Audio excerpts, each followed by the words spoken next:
Greetings all, and welcome to the 21st episode of the V.T.P, or the Veteran Trainer's Perspective. Today, we're going to be taking a look at something that has brought forth tremendous talent out of players of the Pokémon franchise and helped to spawn an entire online world of games that can be tapped into by anyone just browsing through the internet, regardless of the device of choice. Today, we are going to be looking into the world of Pokémon ROM-hacks and fan games, and examining their inception, purpose, features, and how they have impacted the Pokémon fan base, Nintendo and myself included. To start off with, let's get the most obvious things out of the way and talk a bit about why ROM hacks and fan games exist in the first place. And if it helps to keep in mind, the main difference between ROM hacks and fan games comes down to the former tending to be handled via emulators, while the latter exists as a separate program and game on its own, among other smaller differences. Any fan of a franchise at some point or another has likely had thoughts of how they could contribute to a game series or even just one game that they like a lot, creating their own ideas for characters, maps, features, and so on, and this is completely natural. When you love something dearly or at the very least enjoy it a great deal, it would be natural to want to be a part of it and contribute to it. This alone can be enough to drive the hearts of others to try their hand in making it all a reality. And on a positive note, there is a great deal of support for these sorts of urges from great fan communities as a whole. However, where there is a positive drive to do something with these ideas, there can also be negative drives to the creation of fan projects, chief among them not seeing what you think should be put into or kept from older games into newer versions, or perhaps not seeing something you like in a game, or seeing something you don't like, and so on. There is always this duality in play, wanting to be a part of a franchise for either positive or negative reasons, or both at the same time, more often than not. For many fans, these ideas are simply left as that because they do not have the resources or the time to actually take things much further. But there are still those out there that can and do make contributions in this fashion by creating their own ROM hacks or fan games, taking the idea they want to see and crafting a story or world all of their own in order to please themselves and others, and in turn just add more flavor and variety to a given franchise in order to make it more engaging with its audience and act as a magnifier for the things that fans do and do not love about a given series. With that said, it also needs to be noted that, even if an idea for something is great and there is a lot of drive behind it all, the way in which it all unfolds is still very much dependent upon the work and skill that goes into making something for fans of all sorts to enjoy. To be blunt, the effort and quality of a lot of the fan material out there ranges very widely, and I have seen and played games on both ends of the spectrum, likely nowhere near as much as some others, but I've done my fair share of exploring the internet to see what is out there. The sad news is that, as you might imagine, the sheer number of clones or barely altered games out there is staggering. It could just be the chains of the Pokémon available, a gimmick that is supposed to make things different, new characters and areas. There are so many to list here that it would be pointless, but I think the point here is clear. And yes, ROM hacks are the main source for a lot of this fluff, as you might say, and that makes perfect sense. After all, you're already working with a given set of pre-made assets, and it can be very easy to just leave most of it intact and add or take away some things in order to make something different than one might feel is enough to justify putting out there. I'm not knocking the people that make them this way, mind you. To be honest, that is how a lot of great game builders have started their careers, Toby Fox, the creator of Undertale, being a fantastic example of this.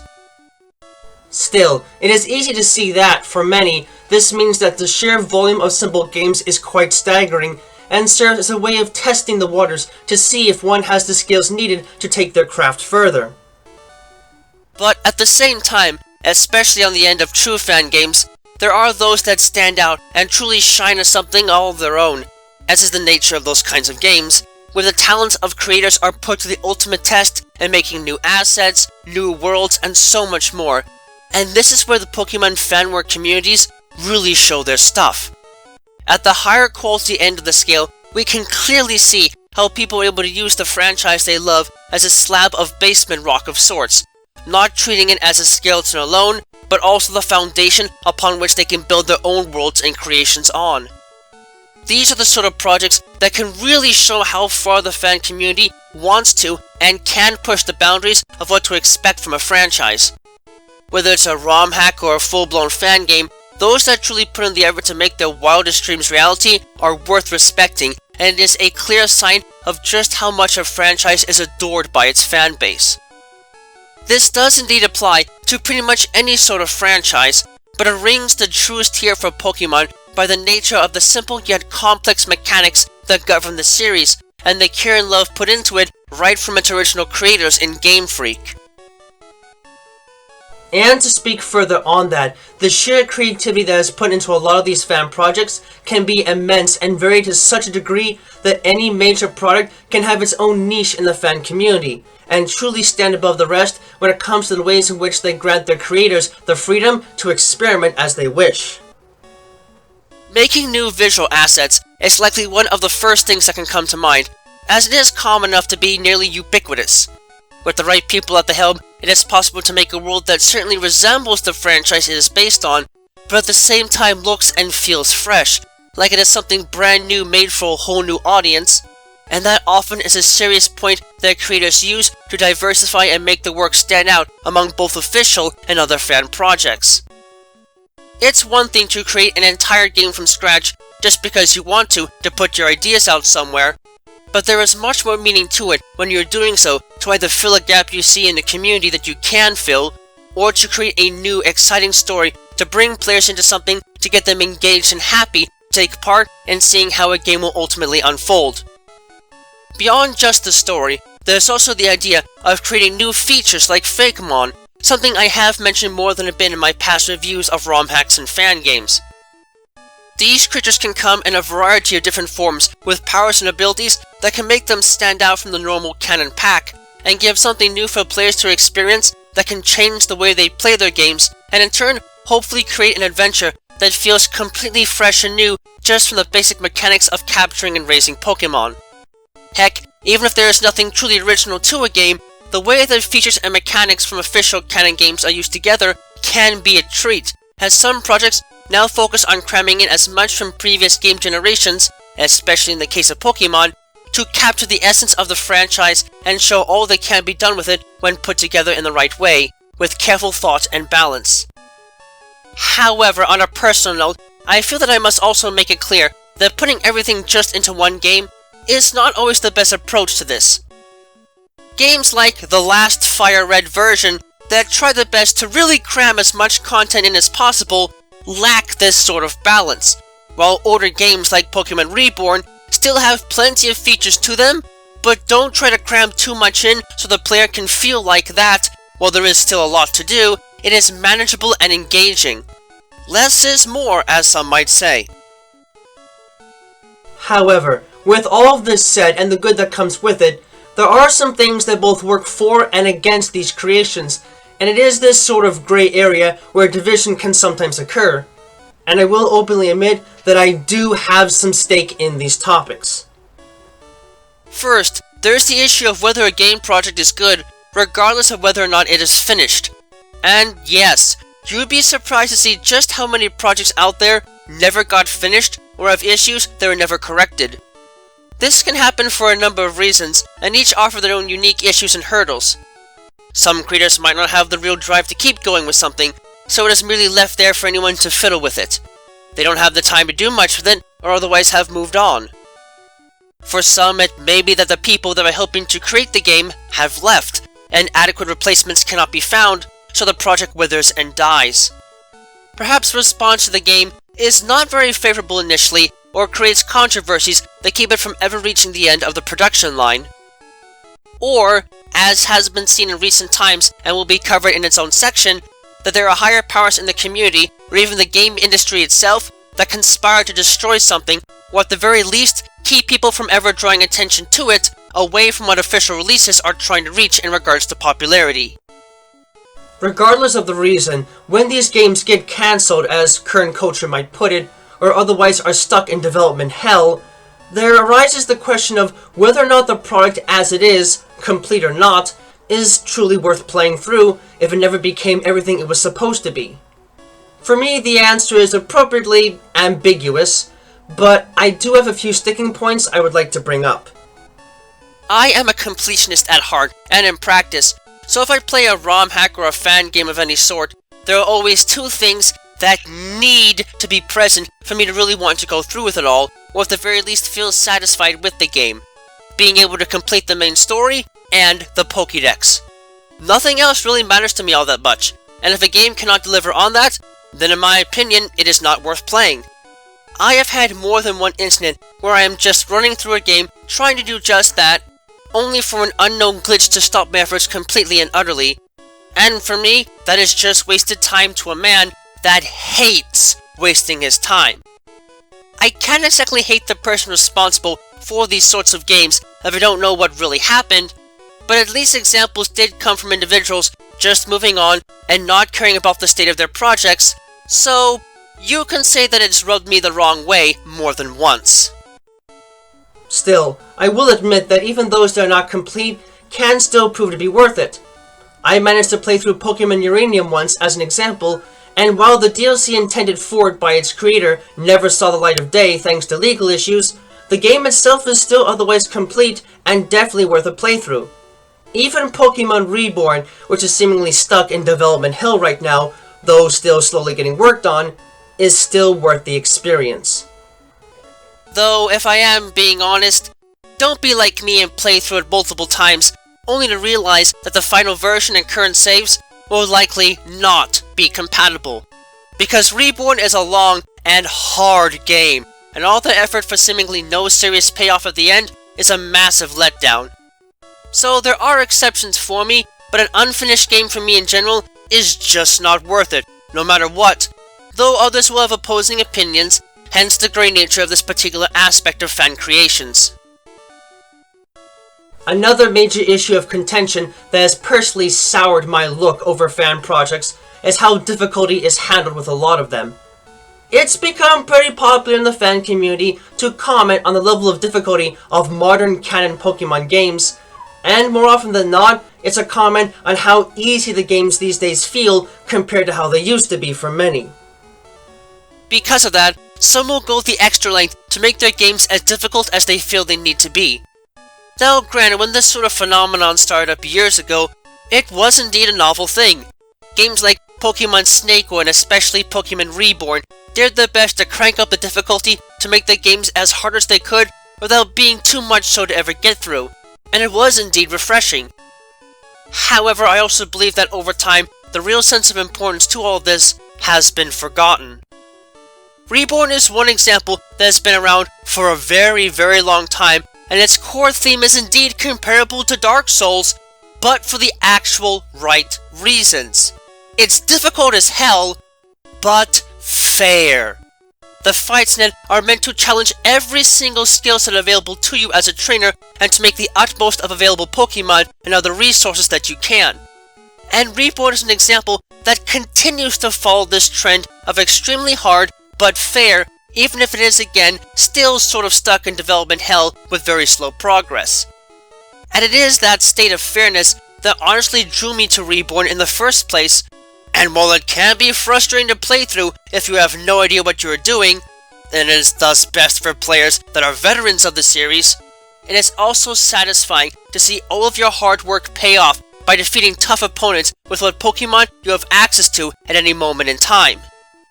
However, for every Pokemon Reborn game, there are many others that just crank the difficulty up for the sake of just making a difficult game, and that is where I, and a lot of prominent players now on YouTube and other platforms, have grown sour over it all. Difficulty should be measured on both the tone of the game and the tastes of those playing them. If you'd like to be punished just for the sake of being punished, such as with Pokemon Kaizo games, then you do you. If a game is going to be extremely unfair, I want there to be a true reason for it, something that makes the excessive difficulty feel both natural and deserved. And beyond that, and this is the one aspect that so many seem to have forgotten, a game doesn't have to be hard to be good! Pokemon Fool's Gold is a fantastic example of this, a game that is incredibly fun to play, but also not that difficult to complete. It makes its merit on its style and change from the main series games, and that is more than enough to make it an incredibly charming experience. So as far as I am concerned, a fan project of any sort doesn't need to be difficult just because it's made to be, and if it is hard, there should be at least some semblance of an appropriate reason for making it so. Next, let's speak about the fan communities that can sprout up around a fan project of any sort, and give a brief note on how they actually affect the development and future of a project. As with any sort of project that is partial or even entirely made for the purpose of filling a niche in the gaming industry, or otherwise are driven in support by those in the masses that want to see it come together, it is incredibly important that people know what a project is all about and are willing to help keep the game alive. As a result of this, it is noted that, from my perspective, there are two different stages of forms of support from others, though the two are not mutually exclusive from one another. The most important initially is support from fans that is based either around the initial creation of a game project, or that are there to support a game once it has been released, but is looking to upgrade or create future versions that amplify the gaming experience, fix bugs, add new content, etc. When it comes to fan projects of any sort, it is likely that if money is not somehow directly related to fun development, that it is the work of others on their free time that makes them happen, and that drives to keep going on a project cannot always serve as the be-all drive for committing to it. People can be passionate, sure, but if it seems like no one really is aware that a game is being made, it's more likely to never really reach any sort of end goal. Having people around, even if just close friends at first, there to offer support is good for the psyches of those working behind the scenes. Conversely, the support from others that love an initial release and want to see more can help push developers to do just that, giving them at least the mental fuel and support to keep making a game better and better.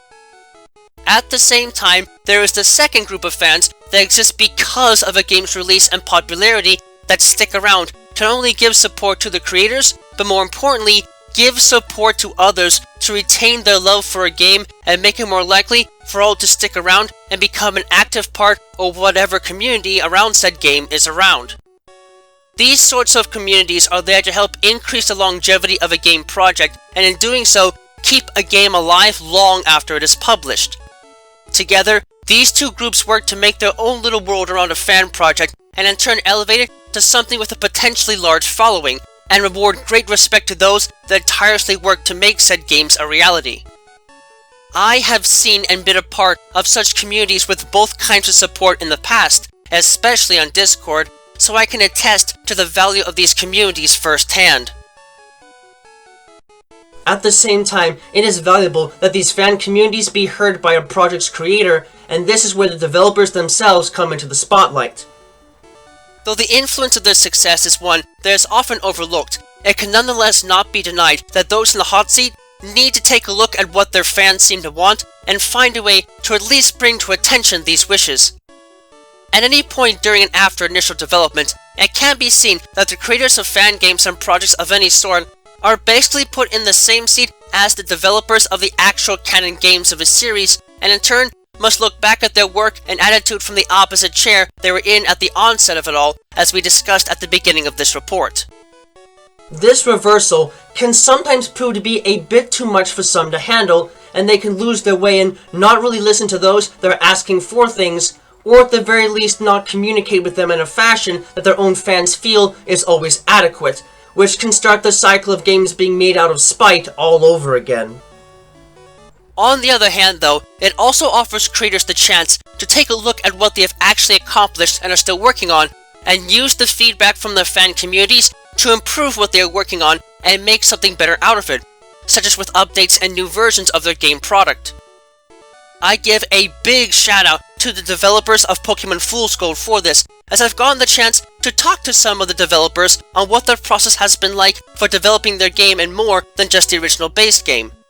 The whole team regularly interacts with people in their game community and are extremely social, and in my opinion, serve as a fantastical and successful example of the fun and engagement that can be instilled into a fan project when the creators keep their original mindset for their project's development at the forefront of their mind, and work to make themselves more open to discussion and fun than some perceive the creators of the canon franchise to be capable of.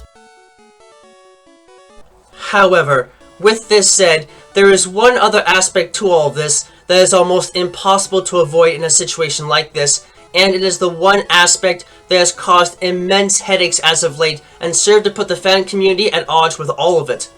And that is the gaming giant responsible for it all coming to light: Nintendo.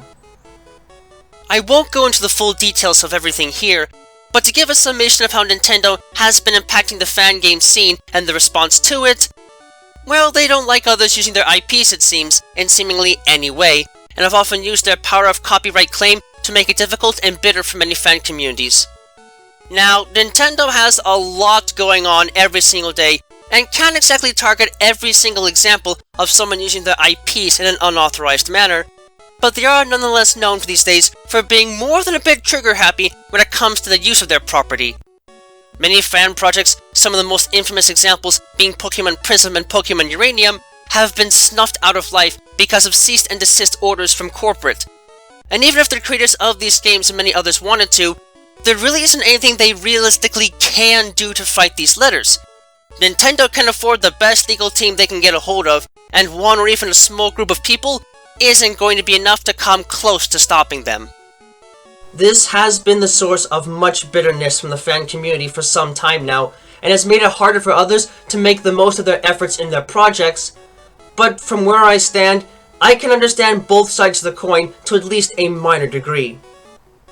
On the one hand, in this instance, fair use laws are designed to make it possible for those making games to keep their work protected, as even if they are using copyrighted material, if they give credit and earn no profit from their work among other requirements, which is almost always the actual case,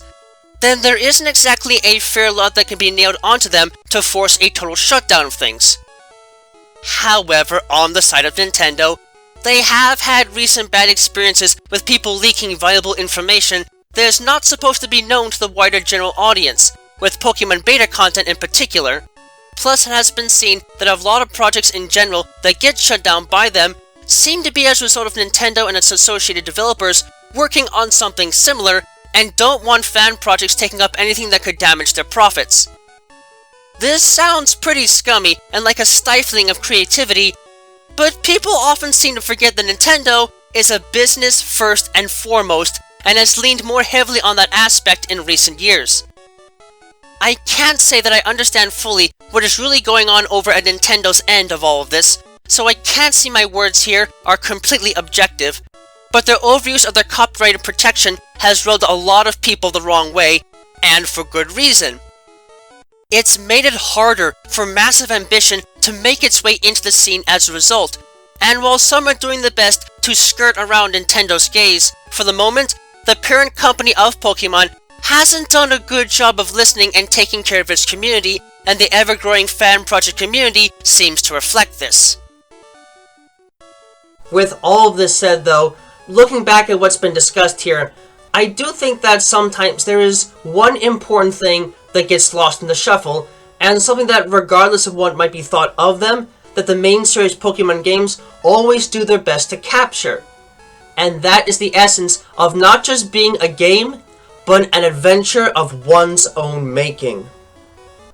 This might feel corny, but the real truth of it all is that a lot of fan games want to make their own ideas into projects of their own and have a clear direction of where they want the main player to go in the story and how they want everything to unfold. But from personal experience, that often leads even the best of games to feel like somewhat of a railroad, you could say, with a clear direction to be taken and an adventure that is ultimately left partially out of your control. I have heard more than once how players feel like the stories of the main series games are a bit simplistic or formulaic in some fashion or another, but I strongly believe that this is done on purpose to give players as much room as possible to make the journey into whatever they wish it to be. That simple nature opens up the door for players to imprint themselves onto the games and truly transform them into a personal journey, leaving this simple story open for others to add in their own personal thoughts and adventures from the inside of their mind. In all fairness, this is also what has spurred fan projects of all sorts from the onset, since it's just taking that open nature and converting it into a tool for building one's own personal world in the series. But that openness is still what enables the games to be an adventure that anyone can make their own. That has never changed, And while others are happy to make their stories elsewhere if they really wish to, it is this feature that I think can be lost even in the best fan projects and should be respected for the subtle way in which it enables any player to take a base game and write themselves into it however they wish. Now, to close this out, I would like to finish on a personal note here that applies not just to Pokemon, but all sorts of fan projects. I am someone that has indeed had many ideas that I could have turned into projects of my own, but never really focused on the skills that would be needed to make that possible. And I'm okay with that in reflection, but I still see so much enthusiasm from others to make something to stake their name to, regardless of the reasons why. Even as a longtime fan, I will admit, there have been times where the canon games have missed the mark. Still though, I think both the canon and fan works together have equal value, and in many cases, even those where lawsuits cause features likely to be part of future canon releases are axed, the two cannot exist without each other, even as much as they can sometimes be opposed to each other. The talent that I have seen behind many of these projects has been quite impressive, and I am happy to say that it has shown me that fans will march forward on their own dreams to make games that reflect what they want to see in their favorite franchise. So to them, I say to keep right on going and never stop. You all drive this series far beyond what I might be able to reach otherwise, and for all the benefits and flaws on all sides, it is a dynamic that can never be sacrificed and should be embraced by both simply, well, as the way it has to be. Thank you all for your time, and I'll see you all later on the next episode of the V.T.P.